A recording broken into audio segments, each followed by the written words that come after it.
Bienvenue sur Top Invest, la chaîne des tops d'investissement. Ici, on parle essentiellement d'entreprises de qualité. Avons-nous une opportunité d'investissement en date d'aujourd'hui sur la compagnie Realty Income? C'est la question à laquelle on va essayer de répondre en se basant sur les états financiers de la compagnie.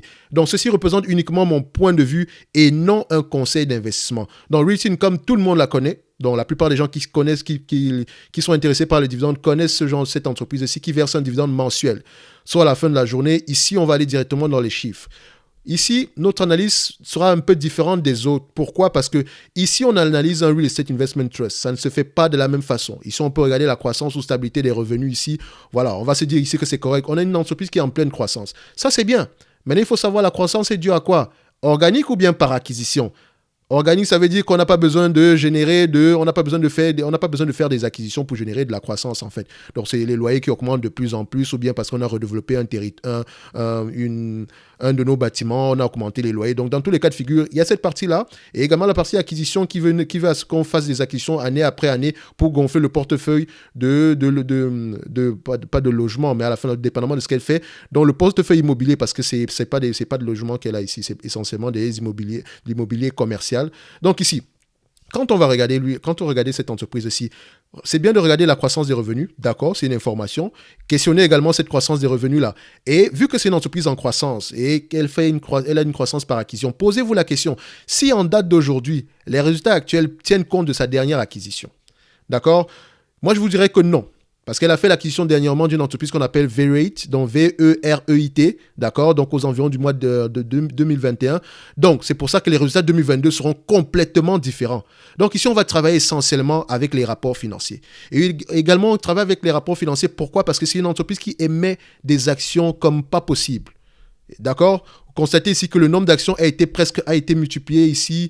On peut voir ici, on va dire aussi que c'est une croissance à peu près de 10% en moyenne sur les dernières années. Donc, si on prend ici le nombre d'actions, d'accord, 415 en date d'aujourd'hui, enfin, en date du mois de décembre 2021, parce qu'aujourd'hui, c'est totalement différent. Divisé par le nombre d'actions ici en décembre 2012.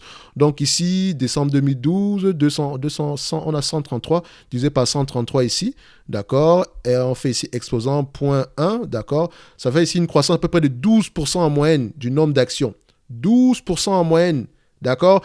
Donc, ça veut dire que cette entreprise émet de nouvelles actions. Vous ne voyez pas que l'entreprise en train de diluer le capital parce qu'elle vous paye, parce en même temps, elle a une croissance à peu près équivalente à l'émission de nouvelles actions. Donc, elle finance la croissance avec l'émission de nouvelles actions. Elle finance également les dividendes qu'elle vous verse avec l'émission de nouvelles actions. C'est bizarre, hein? Vous ne le voyez pas parce que à la fin de la journée, ce dividende-là a tendance à augmenter. Vous vous êtes dit que oh non, l'entreprise fait de plus en plus de bénéfices. Or, elle vous dilue de plus en plus. Parce que si on avait le même nombre d'actions ici entre 2012 et aujourd'hui, vous allez voir que votre bénéfice par action allait être littéralement plus élevé que ça. Littéralement plus élevé. Donc, ce qui aurait eu un impact sur votre dividende également. En tout cas, la part que vous deviez recevoir normalement. Bon. Ça, c'est autre chose. Je ne dis pas que cette stratégie est mauvaise ou pas. C'est une bonne stratégie parce qu'elle vous permet de vous financer rapidement. Parce qu'il faut dire ici, ce sont des compagnies financières. Si l'action vaut tel prix en bourse, c'est-à-dire qu'elle peut émettre de nouvelles actions pour faire des acquisitions. C'est une bonne chose, surtout pour une compagnie comme Realty Income qui est en pleine croissance encore, même après toutes ces années-là. Donc, on revient ici dans les rapports financiers. Alors, vous savez que ici, quand vous voulez évaluer un Real Estate Investment Trust, il faut travailler avec le AFFO. D'accord? C'est le Adjusted Fund from Operation. D'accord? Donc, le bénéfice net ici ne m'intéresse pas du tout. C'est le AFFO. D'accord? Ni le free cash flow. Donc, c'est ça que je recherche. D'accord? Donc, le AFFO per share. Donc, ici, nous avons une entreprise qui a fait une acquisition dernièrement. D'accord? Donc, c'est-à-dire que les revenus actuels ne reflètent pas la véritable rentabilité de l'entreprise. C'est pour ça que je vais aller au guidance. Donc, quand je vais au guidance ici, l'entreprise me dit, on aura un AFFO de 3,84$, entre 3,84$ et 3,97$. J'aime toujours prendre le minimum. Je vais prendre 3,84$ par action. Un AFFO de 3,84$ par action. D'accord? Donc, si on a 3,84$ par action pour AFFO, d'accord, donc 3,84$, qu'est-ce qu'il me reste à chercher? Je dois chercher le nombre d'actions, vu que c'est une entreprise qui émet énormément d'actions année après année.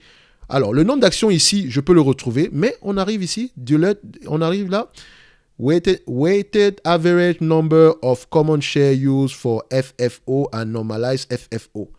Je prends toujours le diluted, donc celui qui est le plus élevé ici. 595,1 millions d'actions.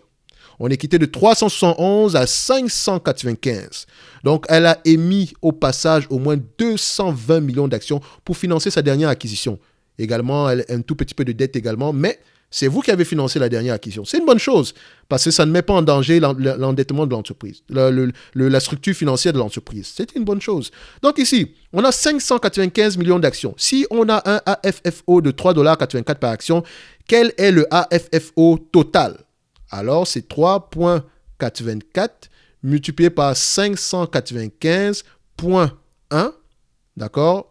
Ça fait ici 285,18.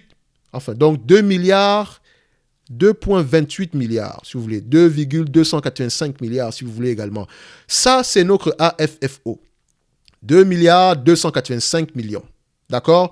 On va l'arrondir à 2,285 millions. Une fois que j'ai ce chiffre-là, vous constatez qu'on ne fait pas la même chose qu'avec les compagnies européennes. Parce que les compagnies américaines ne font pas ne revalorisent pas la valeur. Non, enfin, quand je dis ne revalorisent pas, c'est pas le mot en fait. Donc, chaque année, ils ne vous donnent pas la valeur de leur bien immobilier détenu en portefeuille. D'accord? C'est pas comme les compagnies européennes qui vont vous dire que cette année, nos biens immobiliers ont pris telle valeur. D'accord? Vous voyez ce que je veux dire? Ici, quand j'achète un bien immobilier à 100$ en 2000, jusqu'aujourd'hui, ce même bien immobilier vaut toujours 100$ en portefeuille, dans mes bilans, moins la dépréciation. Donc, ces biens immobiliers ont tendance à perdre en termes de valeur, entre parenthèses. Mais la façon de retrouver cette valeur-là, c'est de trouver le cap rate. D'accord? Ici. Donc, je cherche ici, si on me donne ici le cap rate. Donc, cap rate. Alors, on ne me donne pas ici.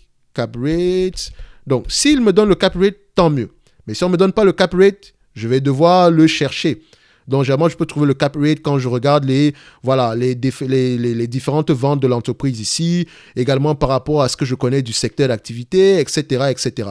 Donc ici, donnez-moi juste un instant, je fais la recherche ici dans leur rapport financier. Hein. S'ils me donnent le rate ici, dans 10 years, dans Definitive Agreement to Private Placement, 140, ok, ça c'est la dette, donc le taux la dette ici, donc la dette c'est à 3%, le cap rate ici, le cap rate sera généralement supérieur à la dette ici, donc si on s'endette à 3%, on aura un cap rate aux alentours de 5% par là. C'est un exemple. Hein. Donc, il faut toujours aller rechercher le cap rate ici, dépendamment des informations que vous aurez par rapport à l'industrie. Donc ici, vu que je ne trouve pas le cap rate, je vais aller au doigt mouillé, à la volée.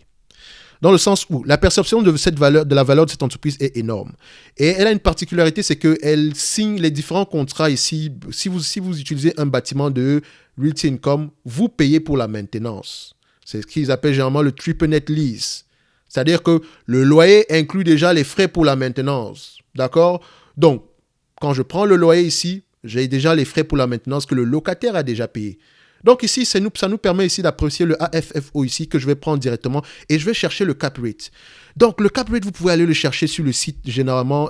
Ils ont tout un site ici, par exemple, Nareit. Dans Nareit, ici, commercial, ici, rate, cap rate, par exemple, s'ils ont l'information. Je mets c'est écrit capo rate. Donc je vais mettre ici, par rapport à l'information 2021. D'accord? Alors, c'est une information qui se paye généralement, donc il faut faire très attention ici. Donc, ça c'est pour les Outlook, comme cap rate ici. Alors, je n'arrive pas à trouver cette information-là, donc je suis obligé d'aller au doigt mouillé. Donc ici, je vais prendre un cap rate de 4%. Et ça, je suis très gentil. 4%. Donc, pour les trucs, dépendamment du secteur d'activité, le cap rate est différent. Par exemple, le net lease industrial sale ici par rapport, donc pour les real estate investment trust industriels, donc généralement, ça peut être des entrepôts, des choses comme ça. Le net lease aux alentours de 5,9% et à 5%. Entre 5% et 5,9%. Attention, ça dépend également de la qualité. Ce n'est pas la même chose. Donc, c'est une information à aller chercher absolument. Et vous pouvez trouver cette information-là, généralement, en ayant une certaine connaissance du secteur d'activité. D'accord? Ça veut dire quoi le cap rate? Ça veut dire que si j'achète un bâtiment présentement à 20 fois la valeur des loyers, techniquement, je l'ai acheté avec un cap rate de 5. Donc, si j'achète un bâtiment ici en date d'aujourd'hui, d'accord, à 1000 euros, d'accord, et que ce bâtiment-là me verse à peu près aux alentours de, disons, 50 euros par an en termes de loyer, ça veut dire que je l'ai acheté à un cap rate de 20. La valeur du bâtiment, 50, divisé par 1000, divisé par 50, les loyers annuels, ça me donne un cap rate de 20. Donc, le AFFO ici, là, ce sont les loyers. D'accord, net de maintenance. D'accord, donc ce qui nous donne 50. D'accord, c'est-à-dire que si l'entreprise en date d'aujourd'hui, le cap rate est de, disons, 5%, ça veut dire que les loyers ici, on multiplie par 20 pour trouver la valeur des bâtiments. Ici, si je prends un cap rate de 4, ça veut dire que normalement, sur une échelle de 100, par exemple, 4%, ça revient ici à multiplier les bénéfices, les loyers ici par 20, par 25. Donc, c'est déjà très, très optimiste. Et ce cap rate-là peut diminuer avec l'augmentation des taux d'intérêt. Mais ça ne veut pas dire que les loyers ne vont pas augmenter également. Donc, ça veut dire que le AFEO aura également tendance à augmenter. Donc, ça va faire un peu comme une balance. D'accord? Donc, faites très attention. Donc, on va prendre ici 25 fois les bénéfices. On a notre AFFO ici de 2 milliards 285. Donc, 25 fois, un cap rate de 4%, ça revient ici à faire 2,285 divisé par 0,04. Ça donne une valorisation ici de 57 milliards 125 millions. Qu'est-ce que je fais avec? J'enlève la dette. N'oubliez pas la dette. J'enlève la dette ici. Donc la dette ici, je vais directement dans les rapports financiers. Je prends le dernier rapport ici qui est sorti aux alentours du 3 du mois de mars 2022. On a à peu près un niveau d'endettement aux alentours de 14 milliards. Je prends ici la dette directement, 14 milliards par là. Donc si je prends également la dette à court terme, ça va me donner à peu près 16 milliards. Donc 1 milliard 500 plus 14 milliards 400, ça donne à peu près 16 milliards, j'arrondis. Donc je fais ici 57 milliards, 57,125. Donc 57 milliards 125 millions, moins 17 milliards ici, la dette.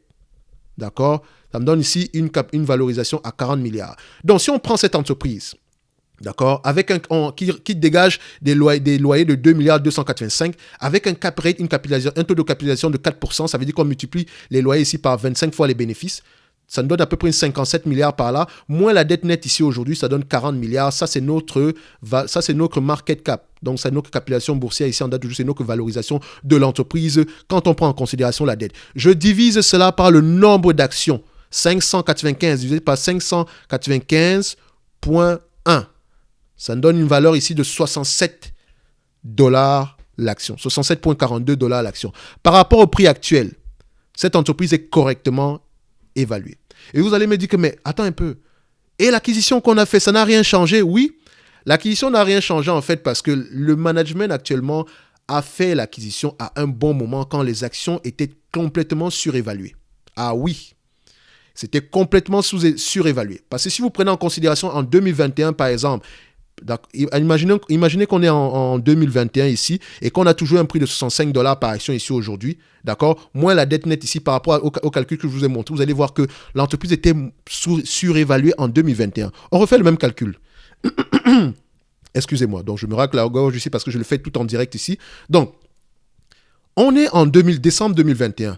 On a un cap rate ici, admettons que notre AFFO c'est 1 milliard 300, 1 milliard 322, d'accord? Divisé ici par la dette, par le cap rate ici de 0,4%, d'accord? Ça donne ici 33 milliards, moins la dette au mois de décembre 2021. Ça donne ici combien? Ça donne ici aux alentours de, voilà, si on prend la dette ici, la dette était déjà aux alentours de 13 milliards. Donc, est-ce que c'est judicieux de le prendre? Donc, ils ont fait l'acquisition à la fin de l'année. Donc, ici, pour faire simple, je vais prendre 2020. Ça sera plus facile comme ça. Donc, ça enlève le maximum de bruit possible. Donc, ici, c'est 1 milliard 116 pour ne pas que... On sait au moins que le AFFO n'est pas affecté. Donc, admettons que ça, c'est le AFFO, d'accord? AFFO.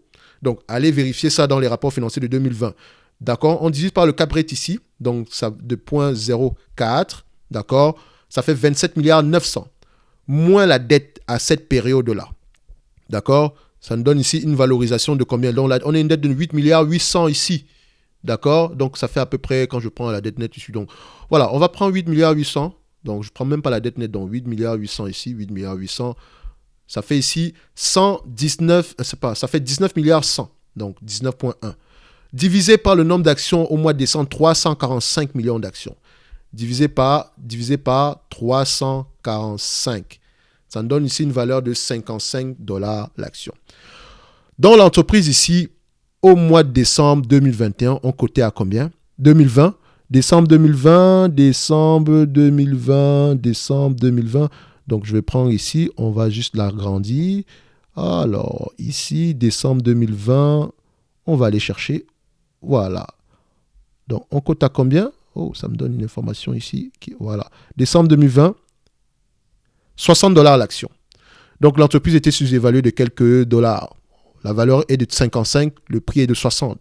Et n'oubliez pas qu'elle émet de nouvelles actions. Elle a également une certaine croissance. Donc, en disant aujourd'hui que l'entreprise est correctement évaluée, on avait calculé ici une valorisation aux alentours de 67,42 $, qui est la valeur en date d'aujourd'hui. Donc, si vous achetez cette entreprise en date d'aujourd'hui, je sais qu'elle vous verse un dividende de l'ordre de 4,58%. Et tout ce qui vous intéresse, c'est de savoir, est-ce que ce dividende-là pourrait continuer à croître dans le futur? Oui, c'est tout à fait possible.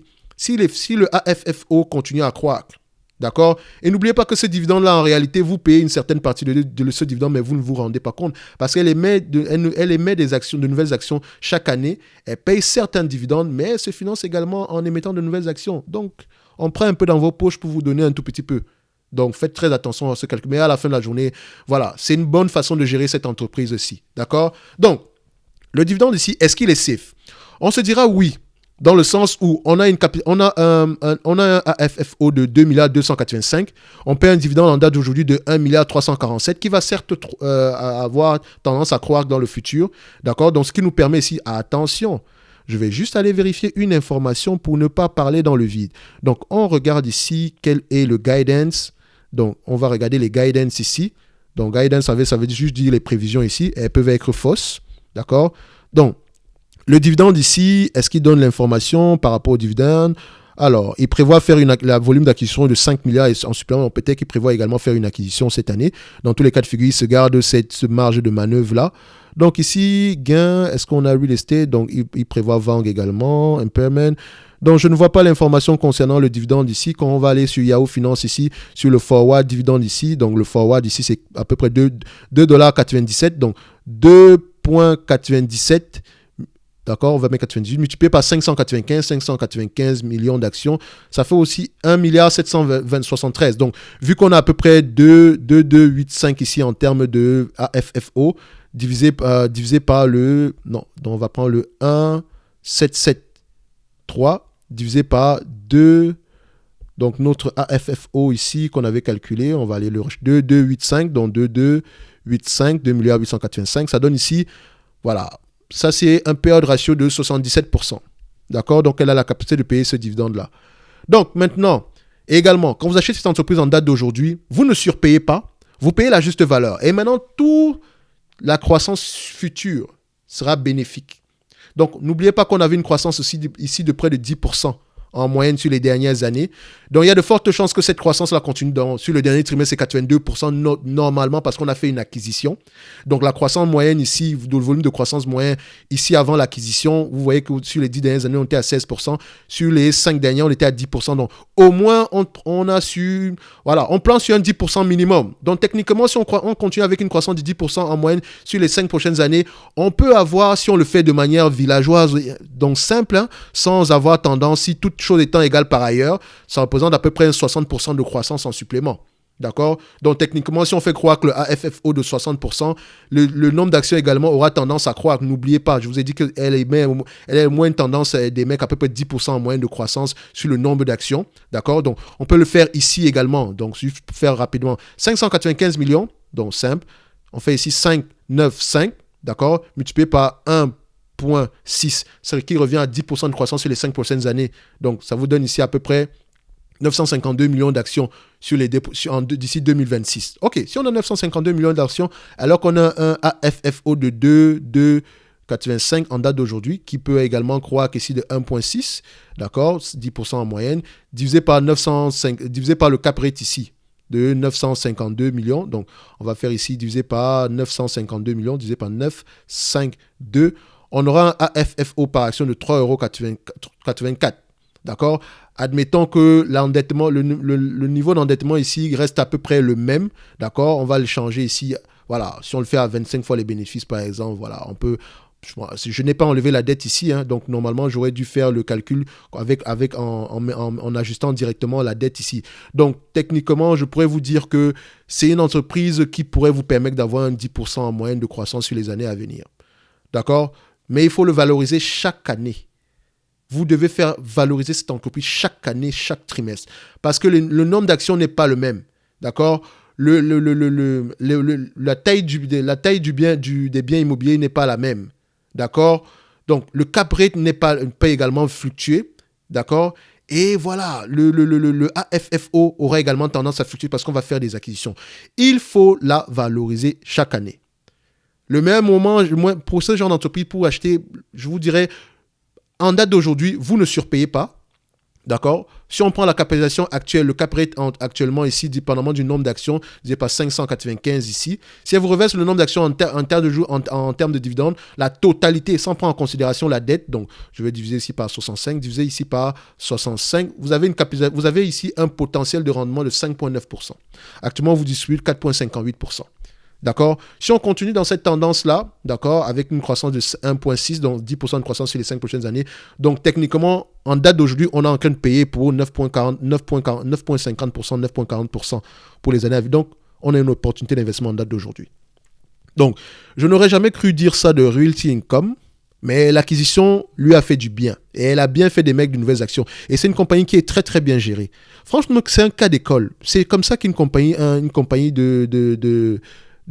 immobilière devrait être gérée. Donc, ça sera tout ici pour Realty Income.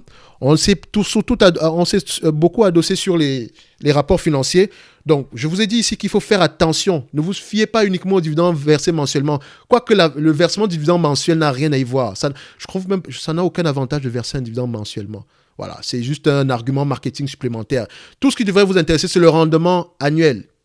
Parce que le dividende, en réalité, il n'est pas versé. On ne vous donne pas 4,58% chaque mois. Non, vous avez 4,58% à l'année. Donc, s'il faut même le faire de manière bête, parce que ce n'est même pas le calcul ici réellement. D'accord? C'est même pas le calcul. Donc, réellement, on vous donne 0,38% chaque mois. Mais c'est peut-être moins que ça, parce que ce n'est pas comme ça qu'on le calcule pour le rendement, pour calculer le mensuel. D'accord? Donc, ici, pour cette entreprise, je dirais qu'elle est correctement évaluée. Elle représente une opportunité d'investissement si on continue à avoir une croissance supérieure à 10% dans les années à venir. En date d'aujourd'hui, le dividende est safe. Il y a un potentiel de rendement. Voilà, admettons qu'on arrive en année 2026 et qu'elle vous reverse toujours, disons, 77% du cap rate ici. Donc, 77% dont on va prendre ici, on avait calculé 9,5% ici. Donc, c'est-à-dire que on pourrait avoir théoriquement, par rapport à notre coût d'acquisition en date d'aujourd'hui, un 7% de rendement du dividende d'ici 2026. D'accord? Ça peut sembler chinois tout ce que je vous raconte ici. Je parle beaucoup de chiffres, mais allez-y, regardez. Ça ne se passe pas juste au niveau des chiffres. Mettez pause, regardez ce que j'ai dit, allez regarder les rapports financiers et surtout regardez la qualité des biens immobiliers. Si le cap rate est différent, notre calcul est totalement différent. Donc, allez vérifier si le cap rate de 4% est correct pour ce genre, pour la qualité même des actifs de cette entreprise. D'accord? Donc, on se donne rendez-vous sur la prochaine vidéo pour Realty Income. On va se dire qu'on a une opportunité d'investissement si le cap rate est de 4%. Et si la croissance des revenus continue si on garde le même volume en termes de croissance des revenus. Mais n'oubliez pas également que vous devez faire vos propres recherches afin d'investir avec conviction et ne vous limitez pas uniquement aux chiffres. Merci.